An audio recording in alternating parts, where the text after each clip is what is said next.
Assalamualaikum, selamat pagi anak-anak Miss. Hari ini kita akan belajar tematik subtema 4 dengan Miss Rani ya. Baiklah, hari ini kita akan melanjutkan pembelajaran 4 sampai pembelajaran 6. Oke, sekarang anak-anak Miss bisa buka halaman 156 tentang menuliskan ciri-ciri benda berdasarkan pengamatan. Baiklah, untuk dapat menuliskan ciri-ciri benda dengan baik, anak-anak Miss harus melakukan pengamatan dengan teliti. Anak-anak Miss harus bisa melihat bentuk benda itu, warnanya, wujud, dan apa kegunaan benda tersebut. Baiklah, perhatikan contoh pada gambar di video Miss ini ya. Benda pada gambar adalah bola sepak. Ciri-ciri bola berbentuk bulat, kulit bola termasuk benda padat, udara di dalam bola termasuk benda gas, dan permukaan bola licin dan dapat menggelinding. Kegunaannya itu untuk bermain sepak bola. Sampai di sini anak-anak Miss paham ya? Baiklah, sekarang anak-anak Miss bisa lihat di halaman 159. Menuliskan hasil pengamatan benda. Oke, ini anak-anak Miss bisa lihat pada gambar.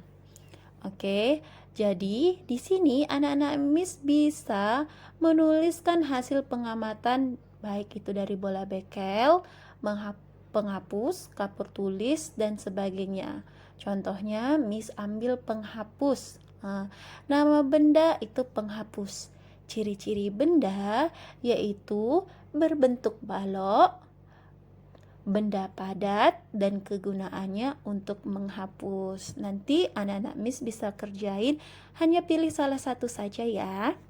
Oke, sekarang kita akan melanjut ke halaman 161, yaitu mengidentifikasi makna kata tentang keberagaman benda.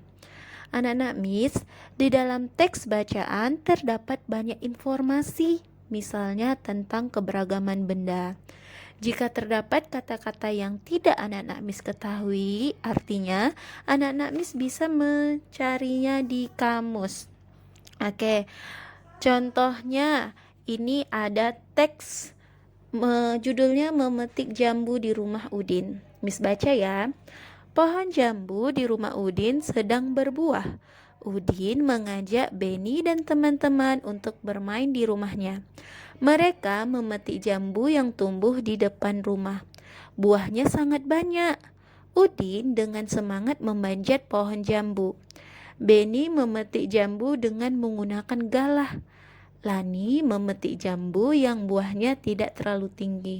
Sementara Edo dan Siti mengumpulkan buah jambu yang sudah dipetik. Mereka bermain dengan riang gembira. Baiklah, dari teks yang Miss baca, anak-anak, jika ada kata yang tidak anak-anak Miss ketahui, anak-anak Miss bisa mencarinya di Kamus Bahasa Indonesia.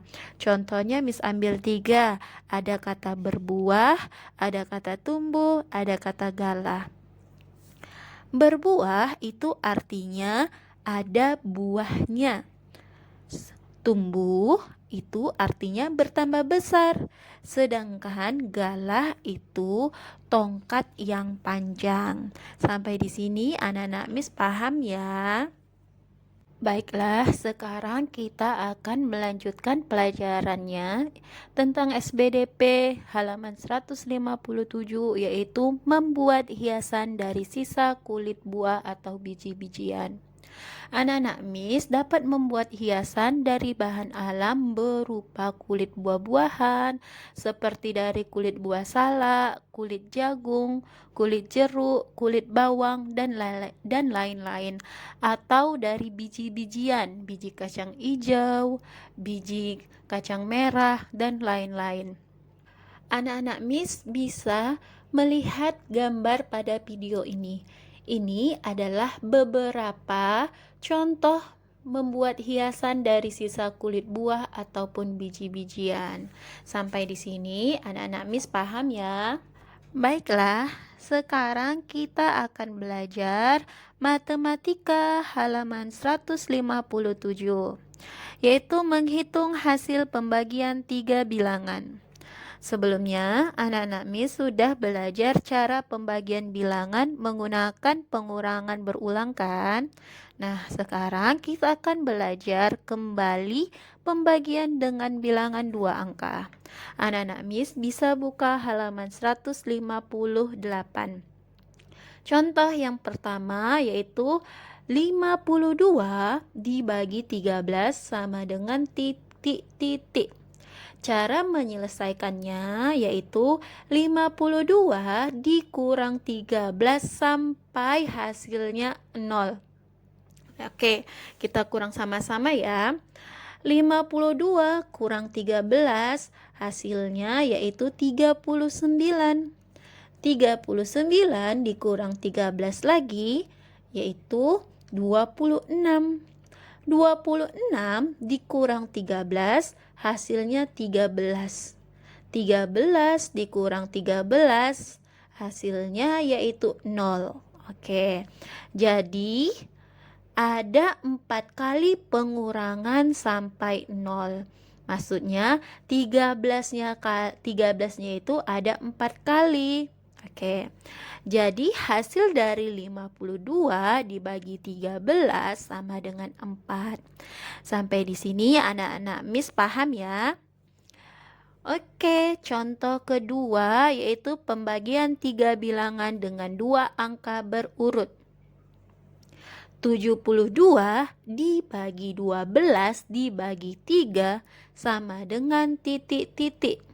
Cara penyelesaiannya yang tahap pertama yaitu kita bagi dulu 72 dibagi 12. Kita kurangi 72 dikurang 12 sampai hasilnya 0. 72 dikurang 12 itu sama dengan 60. 60 dikurang 12 sama dengan 48. 48 dikurang 12 sama dengan 36. 36 dikurang 12 sama dengan 24. 24 dikurang 12 sama dengan 12. 12 dikurang 12 sama dengan 0. Jadi ada 6 kali pengurangan sampai 0. 6-nya itu angka 12-nya. Angka 12 itu ada 6 kali. Jadi 72 dibagi 12 sama dengan 6. Sekarang tahap keduanya itu hasil yang tadi 6 dibagi dengan 3 sama dengan titik-titik-titik. 6-nya ini kita kurang sama 3 sampai hasilnya 0. 6 dikurang 3 yaitu 3. 3 kurang 3 sama dengan 0. Jadi ada 2 kali pengurangan sampai 0. Jadi hasil akhirnya itu 72 dibagi 12 dibagi 3 sama dengan 2. Sampai di sini anak-anak Miss paham ya?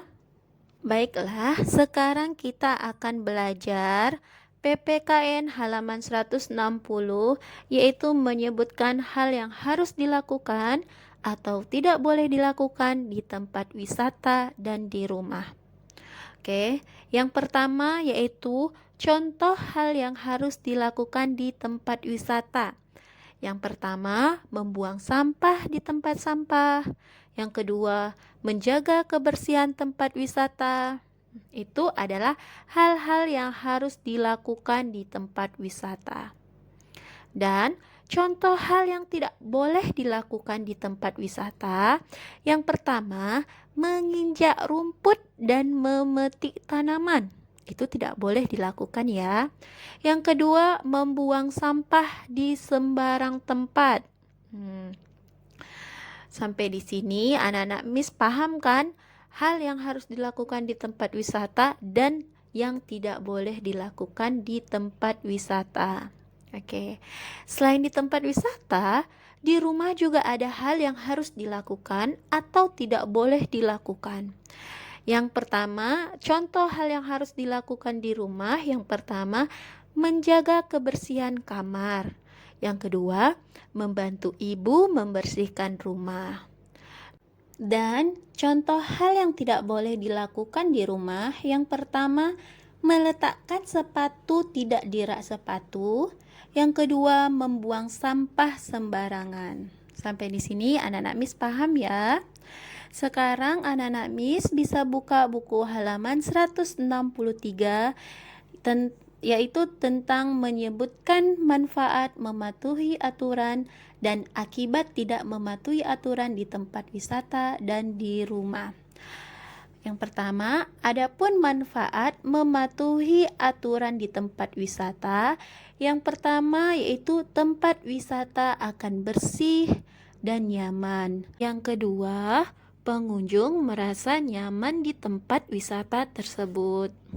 Adapun akibat tidak mematuhi aturan di tempat wisata, yaitu tempat wisata menjadi kotor dan dapat mengganggu kenyamanan pengunjung. Oke, sampai di sini anak-anak Miss paham ya? Baiklah, manfaat yang ketiga, manfaat mematuhi aturan di rumah. Yang pertama yaitu terciptanya suasana yang aman, nyaman, tentram, dan damai di rumah. Yang kedua, orang tua merasa dihargain dan bangga. Adapun akibat tidak mematuhi aturan di rumah, yang pertama yaitu dapat terciptanya suasana gaduh dan tidak nyaman di dalam rumah, dan orang tua merasa tidak dihargai. Sampai di sini penjelasan Miss. Anak-anak Miss paham ya? Baiklah, untuk tugas bahasa Indonesia, anak-anak Miss mengerjakan halaman 156 dan 162. Tugas SBDP halaman 157 dan tugas matematika halaman 158 dan 164. Tugas yang terakhir yaitu tugas PPKN halaman 161 dan 163. Dikumpul hari Minggu tanggal 27 September 2020 dengan homeroom masing-masing. Terima kasih. Assalamualaikum warahmatullahi wabarakatuh.